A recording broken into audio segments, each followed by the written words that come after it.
pemirsa, ini adalah Ruang Publik News.pol. Anda kembali lagi bersama kami di sini di News.pol dan tentu saja sekali lagi kami juga mengundang Anda untuk bisa memberikan partisipasi Anda. Silahkan berkomentar di www.inewstvmobile.com. Kita akan hadirkan apapun itu komentar Anda terkait dengan apa yang akan kita bahas pada malam hari ini. Kalau tadi kita sudah bahas yang terwaduh ya, Pak Jarod juga sudah mengatakan bahwa Pemkot itu kewalahan sehingga tapi harus tetap berusaha. Tetap berusaha walaupun memang harus dikeluarkan sebuah sanksi sosial gitu kan. Nah sekarang di segmen ini kita akan melihat apa sih yang menjadi komentar yang paling pas atau dalam bahasa News.pol adalah terpas. Tapi sebelum itu kita juga mau kembali hadirkan lagi, ini dia para panelis kita yang sudah memberikan penilaiannya terhadap beberapa komentar yang termasuk dalam kategori terpas. Ya kita akan lihat pemirsa, ini dah para panelis kita yang sudah memberikan penilaiannya begitu ya. Iya, sekali lagi ada Mas Turnomo di Undip, kemudian Evi Mariani di Unpad Hasrullah Universitas Hasanuddin, kemudian Ngurah Putra UGM, Suko Widodo Unair, dan Mas Syafruddin Pohan atau Bang Syafruddin Pohan di USU. Terima kasih semua teman-teman. Ya, terima kasih sekali lagi untuk para panelis dan langsung saja Bang Effendi dan juga bapak-bapak yang lain kita akan melihat apa sih yang menjadi komentar yang masuk dalam kategori terpas versi News.pol ini dia. Ya, kita lihat yang pertama. Ya, ini adalah berita pertama yaitu JK, reshuffle kabinet untuk tingkatkan kinerja. Gimana Bapak-Bapak? Bahkan yang penting tuh di bagian keterangannya ya. Ya. JK mengatakan selain untuk meningkatkan kinerja pemerintah, di situ pentingnya siapapun yang diangkat oleh presiden dapat diganti oleh presiden. Itu saja rumusnya katanya. Itu ya. yang penting. Iya. Baik, selanjutnya kita akan melihat yang menjadi berita terpas pada malam hari ini untuk yang kedua, rupiah stabil jika masyarakat percaya. Oke, rupiah akan stabil jika masyarakat percaya. Yang suka menjadi masalah adalah apakah masyarakat percaya bahwa rupiah akan stabil jika masyarakat percaya. Nah, kira-kira. Iya. Itu yang paling penting ya. Hati-hati, Ya, tapi jangan sebenarnya dibolak-balik. enggak sebenarnya rupiah itu udah stabil. Stabil di atas 13.000. Sementara Konsisten, ya, stabil ya. Konsisten di atas 13.000. Baik, kita lanjutkan kembali. Kita akan melihat untuk komentar terpas berikutnya versi News.pol. Ini dia pemirsa. Kami hadirkan ke hadapan Anda. Ya, dari PDIP, Menteri tak berpengalaman ibarat layangan putus. Sepertinya ini sudah... Ini nanti bisa kita diskusikan dengan sangat serius. Atau ini sudah menjadi sebuah gambaran nih. Ya. Menteri tidak berpengalaman ibarat seperti layangan putus. Jadi bisa diuber-uber ya. Bisa diuber-uber. Karena layangan putus, itu layangan putus itu ada dua. Oh, ada dua. Iya. Yang pertama seperti kata Ewel diuber-uber. Iya. Dan yang kedua yang nguber-nguber itu bisa ditabrak mobil dan sebagainya loh, itu karena kejar-kejaran terus ya. Oke. Yang menarik yang tadi. Ada bocoran? Ada masalah yang tadi itu. Yang mana? Yang terpanas pertama tadi. Siapapun yang diangkat presiden bisa diganti oleh presiden. Persis Gimana? yang dimunculkan oleh teori Einstein. Oh, Einstein? Einstein kali bahasanya Pak. Lah ya. Einstein kali bahasanya. Oh. Beda-beda daerah memang gitu. Oh iya, iya. Beda Teori dialek. yang mana itu? Teori yang mana ya? Gimana? Barang yang sudah diangkat biasanya bisa juga dijatuhkan. Oh, Itu gravitasi. Mas Kalik, maaf, itu teori itu bukan dari Einstein. Dari siapa? Tapi teori itu adalah dari Sir Isaac Newton. Anda tidak tahu bocorannya. Dari siapa? Sir Isaac Newton. Isaac Newton.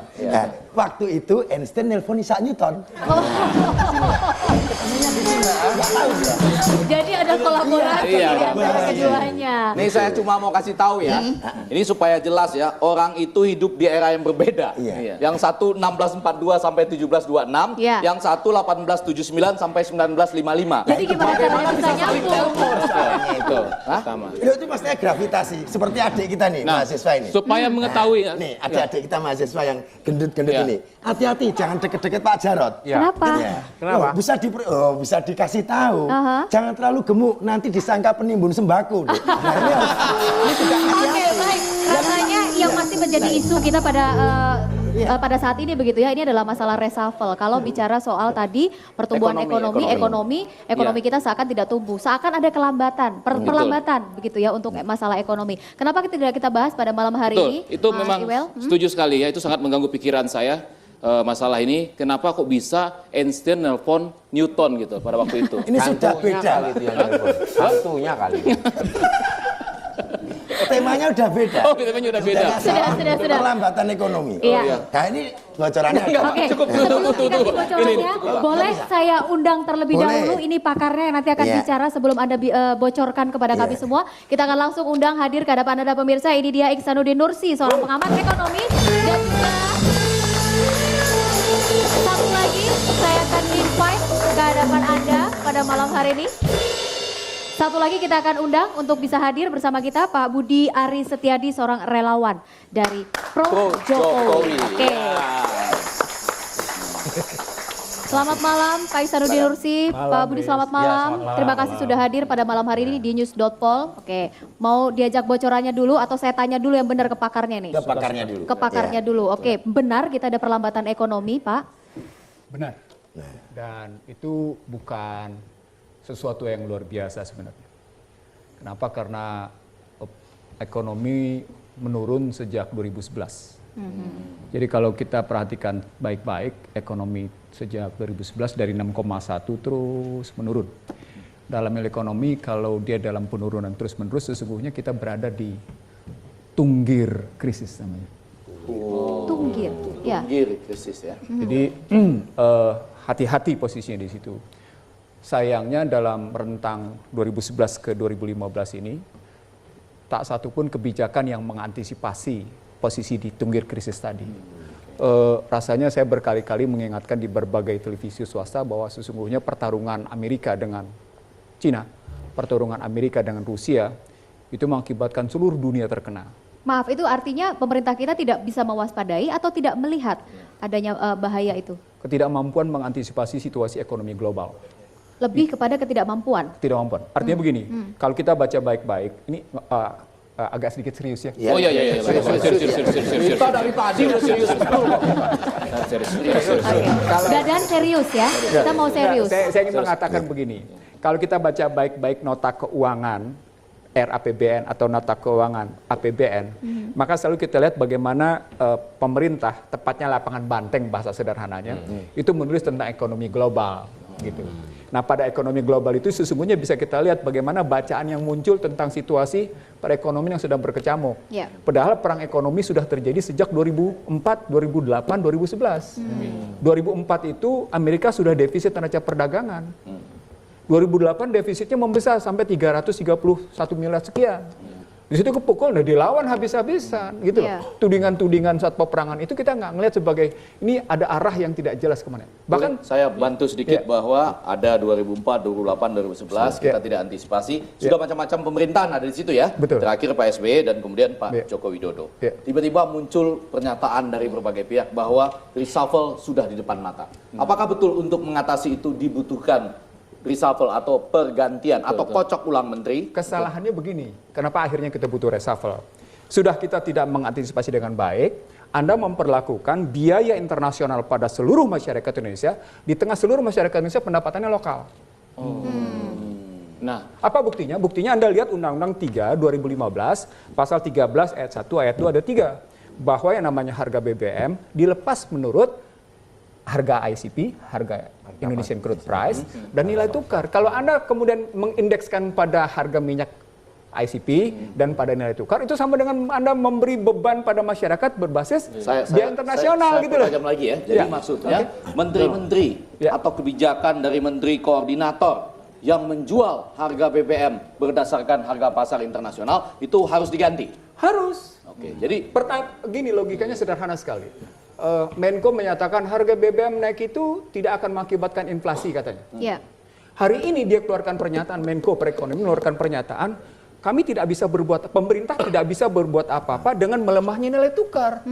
Yang bisa kita lakukan, kemudian disambuti oleh Deputi BKPM, yang bisa kita lakukan adalah kita memperkuat posisi dalam negeri dengan menggunakan barang-barang dalam negeri. Itu kan rumus lama yang harus dijawab sekarang gitu loh. Karena sudah serius, saya juga pertanyaan serius boleh ya. Saya juga bisa serius gitu. Boleh. Nah, berarti saya simpulkan kurang besar suaranya. Jadi saya simpulkan bahwa daya beli masyarakat juga turun sebenarnya. Nah, di tengah daya beli masyarakat yang turun, kenapa ada yang tega pasang tarif hingga 80 juta? Itu kenapa? Ini masih topik yang sama atau? Iya. Bisa dijawab sederhana sekali. Bisa dijawab Dari sisi ekonomi, mungkin bisa dijawab sekali. tingkat ketimpangan di Indonesia mencapai 0,43. Ya, kuncinya di Ya. situ. Tingkat ketimpangan Indonesia 0,43 itu bukan lagi ketimpangan medium. Dia sudah ketimpangan yang nyaris berbahaya. Begitu dia menyentuh 0,5 dia bahaya sudah posisinya. Itu angka pertama. Angka kedua yang saya mau tunjukkan ya, ada dua pertama. Angka kedua. Pertama, kepemilikan duit 1 miliar ke atas. Itu jumlah rekening yang makin sedikit, tapi porsi penguasaannya makin besar. Angka kedua. Angka ketiga yang tunjukin apa? Bayi yang tidak sehat, stunting, bayi cebol, dari tahun ke tahun jumlahnya meningkat. Angka ketiga tuh, sebentar, angka ketiga saya tunjukin. Angka ketiga yang paling konkret, yang baru diumumkan oleh BPS kemarin. Jawa tetap menguasai pertumbuhan 58%. Dan Jawa itu akhirnya dikuasai oleh Pak Jarod dan kawan-kawan. Itu akibatnya, sebentar, akibatnya gambaran, wah ini ternyata sejak Orde Baru hingga hari ini, Jakarta tetap penguasa pertumbuhan ekonomi. Ya timpang, akhirnya orang Jakarta krisis nggak bisa bikin apa-apa, ya ada duit lebih ya belanja. Gitu ya, Wel. Makanya Itu ditinjau dari ekonomi. Dari keamanan ada nih bocorannya. Ini mengganggu Hankamnas. Boleh diulang? Hankamnas. Hankamnas, apa itu? Tahan di kamar panas ini. Ini bocoran. Enggak, tapi saya mau ya, tadi sudah disebutkan harus ada reshuffle. Ya, karena ini nggak bisa dibiarkan terus-menerus. Ya. Kalau menurut teman-teman dari pro Jokowi, setujukah dengan adanya reshuffle khususnya di bidang ekonomi tadi? Apakah juga pro reshuffle? Sebenarnya kita nggak terlalu suka dengan istilah reshuffle ya. Oke. Kita Yang lebih pas suka harusnya dengan apa ini? istilah retooling. Apa? Retooling. Retooling. Jadi itu maknanya kalau retooling kan alatnya nggak berguna sehingga harus diganti alat baru. Kalau reshuffle kan soal pergantian, bisa soal tukar menukar tempat apa, seolah-olah komposisi. Kalau retooling itu lebih dicopot ganti alat baru. Oh, berarti Ini sebetulnya bicara menteri apa onderdil kita ini sebetulnya. Justru kita harus percaya bahwa ini kan pemerintahan kan mesin. Ibarat mesin dia ada onderdilnya, ada businya, ada perangkat-perangkat yang tidak bekerja maksimal. Karena soal ekonomi ini kan lintas sektoral. Nggak bisa satu kebijakan cuma ditangani oleh satu sektor atau satu kementerian yang implikasinya juga ke kementerian lain. Oke, tapi Pak Budi sendiri juga melihat bahwa memang ini ada perlambatan ekonomi, ada berbagai macam masalah begitu kaitannya dengan ekonomi sehingga perlu untuk diganti. Nah, perlambatan ekonomi ini kan terasa karena di rakyat atau di masyarakat ini terasa kok ada sesuatu yang lamban dalam pergerakan ekonomi. Padahal semua proyek-proyek sudah ditandatangani, pemenang tendernya sudah ada, tapi kok kenapa belum jalan? Ada problem apa? Ini kan persoalannya adalah di level birokrasi, di level pelaksana ini masih ada problem-problem yang harus tender itu kenapa belum jalan ya Pak Budi? Saya dengar kalau ditanya-tanya kepada kontraktor itu yang udah mendapatkan tender, bilang oh tender, tenang brother gitu. Jadi masih tenang semua. Tender, tenang brother, tenang dulu brother ya. Tapi setuju ya tadi akan ada, katakanlah istilahnya bukan reshuffle, tapi retool. Tapi itu berarti pergantian juga. Gini loh, kita harus menempatkan pembantu presiden dalam hal ini menteri di dalam kabinet ini adalah dalam konteks sistem presidensial. Jadi semuanya diangkat presiden. Nah ini kita juga harus maklumi dalam kemarin ini di Oktober 2014 kemarin carut-marut kepentingannya sehingga terasa ada sesuatu yang kurang pas lah dalam berbagai komposisi, terutama menyangkut menteri-menteri di bidang ekonomi. Oke, itu artinya berarti yang kita punya sekarang ini belum merupakan orang-orang yang tepat begitu? Kalau kita selalu percaya super tim, karena ekonomi kita ini perlu sebuah rangkaian kerjasama, kerja keras untuk bisa menggerakkan mesin ekonomi ini. Sehingga kalau misalnya menteri koordinator ekonomi tidak punya kemampuan mengkoordinasikan seluruh kementerian sektor di ekonomi, bagaimana kita mau bisa berharap bahwa jadi yang mau di retool, jadi aman. Para menteri sekalian, Anda aman. Bapak-bapak menteri yang ada di rumah, Anda aman. Karena Anda tidak akan di reshuffle. Tapi cuma di retool. Anda aman. Ya, atau Anda tidak akan di reshuffle, tapi mulai bulan depan Anda nggak tinggal di rumah dinas menteri, nggak dapat fasilitas menteri, karena Anda cuma di retool. Tapi minimal kan pergantian istilah itu cukup menyenangkan. Retooling itu istilah Bung Karno. Pada zaman konsisten dengan istilah revolusi mental yang disampaikan oleh Bung Karno, itu berarti perubahan berpikir, perubahan bersikap, perubahan berproduksi. Kalau orang-orang ini tidak punya sikap yang benar, tidak berpikir dengan benar, tidak berproduksi dengan benar, memang harus ritul. Nah, ritul yang disampaikan oleh Bung Karno adalah ritul supaya ekonomi Indonesia tidak terjajah. Itu maksudnya. Atau bisa gini juga kali, kalau istilahnya bagus dari itu, atau kita mungkin bisa adopsi gaya dalam pertandingan sepak bola. Itu kan ada starter ya, pemain depan itu ada cadangan. Jadi itu ada menteri yang starter, ada menteri cadangan. Jadi nunggu, ya kan? Kalau misalnya menteri yang ini sudah lelah, jadi dipanggil masuk yang cadangan. Ini sudah ada menteri yang menunggu nih, Menteri Dadan. Kira-kira kalau menurut pandangan Anda seperti apa ini? Bener nggak perlu ritul atau reshuffle sih? Kalau saya tadi mau menjawab ini dari Bung Iwel, katanya tadi kalau untuk paket mahasiswa ada nggak? Ada Mas, di kampung saya ada. Untuk paket mahasiswa harganya 50.000, murah. Yang mahal itu paket mahasiswi. Mahasiswa itu murah. Tapi ini menarik ya. Ketika sebagian besar pakar berbicara tentang reshuffle, perlambatan ekonomi, ritul, masih ada yang pikirannya begitu aja ya. Nah, menarik kok.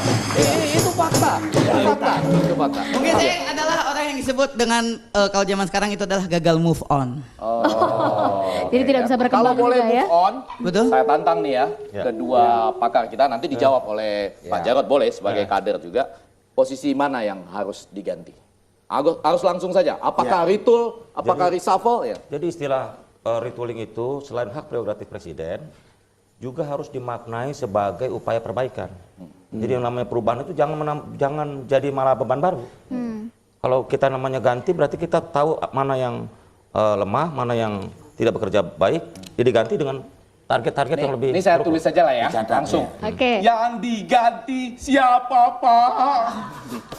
Tadi kalau mengarah ke ekonomi siapa aja tim? Saya merasa bahwa tim ekonomi ini kurang solid. Padahal pertaruhan kita adalah soal ekonomi.